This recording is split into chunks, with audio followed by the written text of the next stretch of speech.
Wow, wow. I want to thank you again for your major contribution. Everything you're doing is truly wonderful and necessary. You know, you are appreciated. I mentioned earlier about, kind of relearning the history, tapping back into the culture. I had watched the interview you had did, and you had about Kwanzaa. You know, it's still a lot of Black Americans that don't know what Kwanzaa is, what is the purpose of it, how it can benefit them. If you could talk a little bit about that and why it should even, Yes. Oh, start I'm out this so to glad. thank you. I'm so glad you asked that.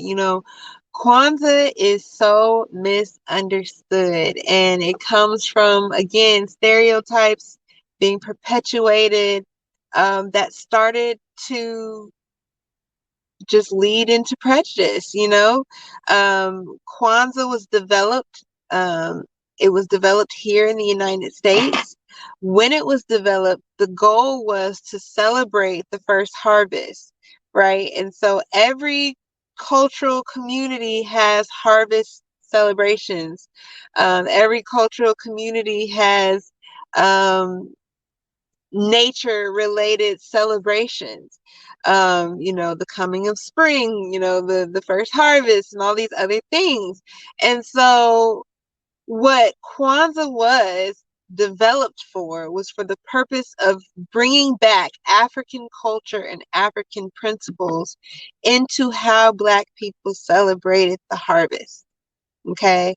And so by doing that, um, it happens during the time of after Christmas and into the first of the year. And so what it is celebrating by bringing all these African principles we call the Nguzo Saba. And these principles are everything from unity to collective determinism to creativity, to faith, right?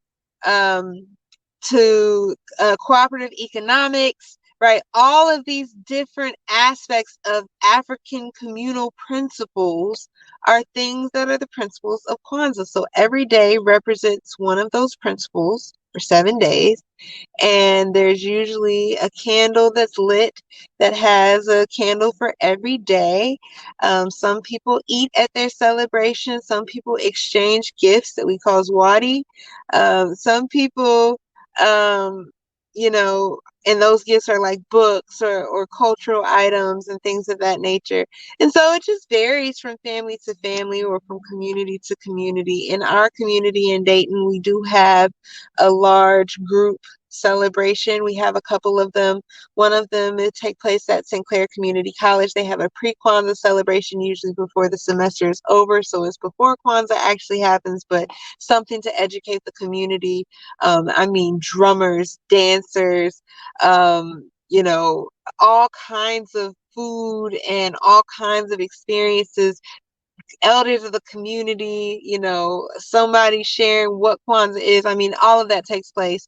And then as a community, Dayton also has another one through our Africana Elders Council, and they've been hosting them virtually for the past couple of years in this pandemic, but still doing something to bring the people together and educate them on the importance of Kwanzaa, so that people recognize that these are principles to live by. These are principles to live by every day.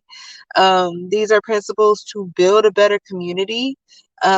Cooperative economics is about building us and building the racial wealth gap and helping us to identify how to, for us, by us, create what we need and sustain what we need. Again, decades ago, we had our own communities, and we had communities that were thriving, where we were taking care of ourselves and taking care of one another and providing with our expertise and our resources what we needed for one another.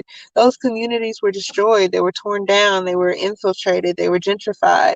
And so we've forgotten a lot of that. But to get back to that, to remember to live like that, to remember to shop with our own people, and to create a cycle that gives us a lifeline, where we see many other communities doing so and doing it well, and yet we still have not adhered to that. Looking at our creativity, Kuumba, leaving our earth better and more beautiful than when we found it, and really building into that and taking that innovation is something that we are known for in across the world. The things that we've developed across the world, the impact that we've had, getting back to that. And so getting back to those principles is important. Yeah, definitely important. In terms of our survival, we should practice Kwanzaa 52 weeks out the year, That's right. especially cooperative economics. If everybody give a little bit, we have a lot. We have everything we need. You know what I'm saying? And we can do it on our own. We don't have to depend on other groups of people. Um, so yeah, most definitely. Appreciate you breaking that down. I got one last question. I want to ask you, do you have any upcoming projects, any upcoming events or anything like that, for the followers if they want to tap in or contribute or be a part of? You know what? If you follow YWCA Greater Cincinnati, YWCA Greater Cincinnati, you will be able to see exactly what we do in the areas of social justice and racial justice. And everything that we have going on will pop up on that website. You can actually follow us and get on our mailing list so that you can be subscribed and find out whenever something new is happening.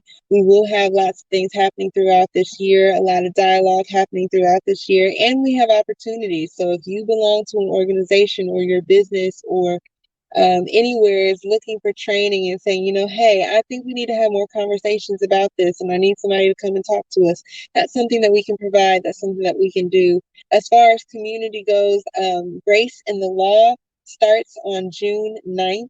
Race in the Law is a free community class offered by Myla Cardona Jones. I am one of the professors who lectures in that class. It is an amazing opportunity with the book, The Color of Law, as the kind of premise of how we unpack how laws have been infiltrated by racism and how that impacts community.